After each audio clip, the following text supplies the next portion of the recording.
Agora nós vamos finalizar a análise de desempenho a partir do traçado do gráfico de carga útil. É o gráfico mais importante, que eu acredito que seja necessário ali para a competição, até porque ele vai estar contribuindo para a pontuação da aeronave. E também porque é obrigatório você colocar ali nos dados da tua aeronave, no portal do AeroCT, esse gráfico. Ele tem que ser, ele tem que ser passado. E na verdade isso é um passo gráfico. Assim. A gente vai ver quais são os termos que devem ser passados, não o gráfico todo. Só são alguns valores que vão permitir a plotagem dele lá no AeroCT, que é o site no qual você vai estar. Que não que você vai estar colocando, mas provavelmente o LLA vai estar colocando o teu relatório de desempenho lá. Então, o gráfico representa a capacidade de carga útil da aeronave para uma decolagem realizada em qualquer condição de altitude. No aerodesign, essa curva deve representar a carga útil em quilogramas e altitude e densidade local em metros, para que se possa ser avaliada a capacidade de carga da aeronave. Para cada altitude existe uma densidade relacionada. Por que isso daqui é importante? Porque o que acontece? Ao longo do dia, a densidade lá em São José muda. E quando você for voar, você vai precisar colocar a quantidade de carga referente àquela altitude, porque aquilo ali é a capacidade de carga da aeronave para aquela condição. Então, no mundo ideal, o mais ideal possível, em que você fez um projeto muito bem feito, você sabe que a aeronave vai conseguir carregar aquela quantidade de carga para determinada densidade. E é isso que deve ser feito. E quando você faz isso, você ganha uma pontuação a mais. Quando você voa com a quantidade de carga que você deveria voar na altitude e densidade tal. E é atribuindo uma pontuação a isso. Em seguida, nós temos os cálculos.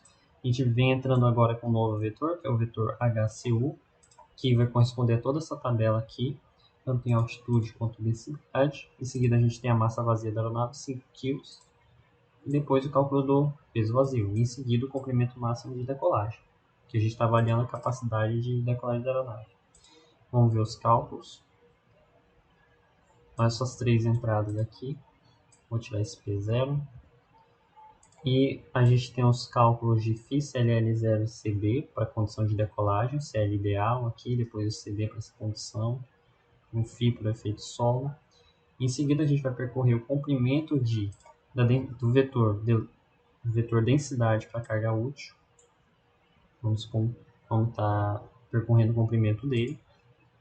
E vamos estar percorrendo também o comprimento do vetor WVAR, que são os limites inferiores e superiores ali para variação de carga. Os cálculos começam a partir da velocidade stall. Então, para uma única densidade, primeiro você calcula várias cargas, várias quantidades de carga, percorrendo aqui o WVAR. O WVAR vai ser percorrido para uma única condição de densidade. Em seguida tem o cálculo do VL0, que é a velocidade de decolagem, e o 0,7 da sustentação aqui nessa condição. Depois nós temos D de arrasto, cálculo dele, a tração disponível. Como a gente já está entrando com a densidade a partir de VL0 aqui, a gente precisa fazer uma correção por meio da razão de densidade. E, por fim, nós temos o cálculo do SL0, que é o comprimento de pista necessário para a decolagem. E o que acontece? Ele vai sair percorrendo aqui várias cargas para, para saber qual que vai ser o comprimento de pista máximo. Então ele vai colocando carga, acrescentando, percorrendo aqui o WVAR, até o momento que ele vai atingir uma quantidade de carga que não vai ser possível realizar a decolagem em 60 metros. Então por isso que eu tenho um if aqui, o SL0 menor ou igual a SL0 máximo. Então ele vai acrescentando aqui no CU, que é o de carga útil, até o momento que o SL0 for maior que o SL0 máximo. Então no momento que for maior, permanece o valor anterior calculado dentro do CU. Em carga útil vai ser o W que está variando menos o W vazio dividido por G. Então o que é carga útil? É o quanto de carga a mais que você leva em relação ao teu peso vazio. Então ele vai lá, dá um if, tem um if aqui, se for menor, ok, se não, dá um break. Que aí a gente quebra esse laço for e vai para a próxima densidade. No momento que não for mais menor, ele vai dar um break, vai quebrar esse laço for aqui, e aí vai iniciar uma próxima densidade. Em seguida é feita uma interpolação, que eu ainda não sei exatamente como é que eu vou fazer no Excel, vou ver.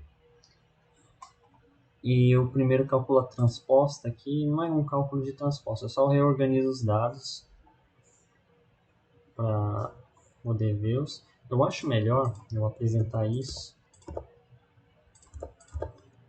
todo o cálculo aqui, esse raciocínio que eu tive para estar realizando os cálculos no MATLAB. Então vamos ver aqui o cálculo de carga útil, que a gente vê que ao longo do aumento de densidade está em 999 kg, depois ele começa a cair para 7 kg. Opa, vai até 7 aqui, ele fica entre 9 e 7 kg. Deixa eu ver aqui onde eu mirando. Então ele cai de um pouco acima de 10 até 9. Isso foi porque eu escolhi aqui, não me lembro ao certo o que eu fiz, mas parece que tem que começar em 9 mesmo aqui pelo MATLAB. E eu utilizo essa função aqui, non-repeats, para pegar todos os valores que são diferentes de zero e identificar aqui. É uma forma de você identificar no MATLAB quais são os valores que não são repetidos. Então eu pego o primeiro que é 9 e o último que é 7. E aí com isso eu peguei aqueles que são diferentes, atribuí ao carga útil, sem repetição. Então temos o 9 e 7 kg aqui, são as duas cargas que a gente está conseguindo levar com variação de altitude. E depois nós temos o HCU e também o non-repeats aqui para a gente ver quais são identificar quais são as altitudes que a gente está conseguindo levar carga. E aí a gente identifica essas duas altitudes, ou seja, para carga útil igual a 9 kg, nós vamos ter altitude e densidade de 0 metros. Para carga útil de 7 kg, vão ter igual a 1000 metros. E assim é traçado um polinômio de altitude em função de carga útil. De primeiro grau, porque é uma curva somente linear aqui. A gente só quer essa queda.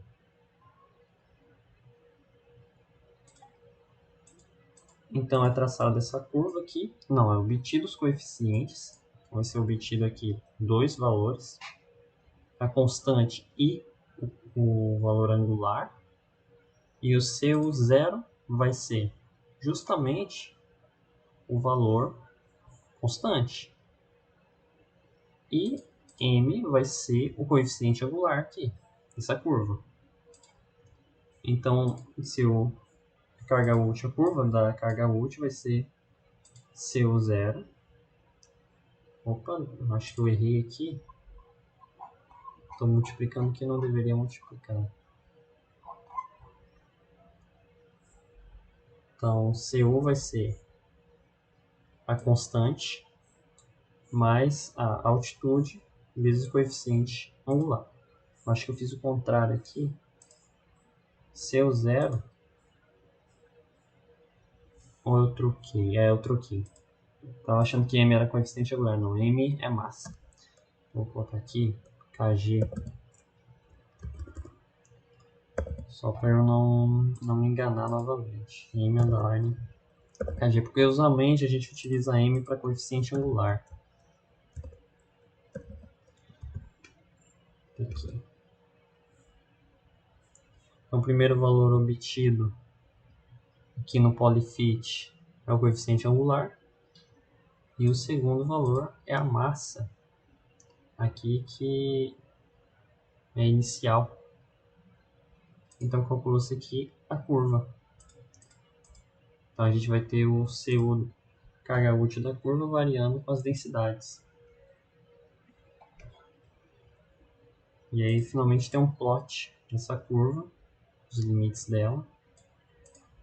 E os valores. O coeficiente angular para a carga útil resultou lá.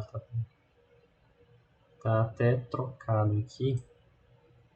Mas aqui é o CU0 e aqui é o M_KG. Aí se eu executar de novo, pronto, carga útil nível do mar resultou em CU0 9 kg. Coeficiente angular para carga útil resultou em 0,02. Então assim a gente fecha aqui no Excel a análise de carga útil. No Excel não, no MATLAB. Deixa eu ver qual o problema aqui. Tá, aqui o problema foi MKG. Pronto. E o que faltou, aí tem que descer lá embaixo. Botão direito, em carga útil, M_KG. Pronto, aí a saída vai estar correta. Então a gente finaliza isso daqui. Acho que a parte mais difícil é saber como utilizar aqui e interpretar essa função que eu estou utilizando. Estou pegando todos os valores que são diferentes ali. Em algum momento, e são diferentes no primeiro momento. Então 9 aqui ele vai se repetir até chegar ao 7. Então só me interessa o primeiro momento que o 9 vem. Os outros momentos não são interessantes. Depois chega o 7. E aí isso é feito e depois identifica-se quais são as colunas, as linhas na verdade, que ocorre a não repetição. Depois obtém-se carga útil e altitude em que não ocorre a repetição. Então eu vou rever aqui. Eu acho que tem alguma correção para eu fazer nesse gráfico, porque ele está aqui um pouco abaixo de 10 kg, enquanto o Miranda está um pouco acima de 10 kg. Eu tenho que ver exatamente onde que ocorre aqui essa variação.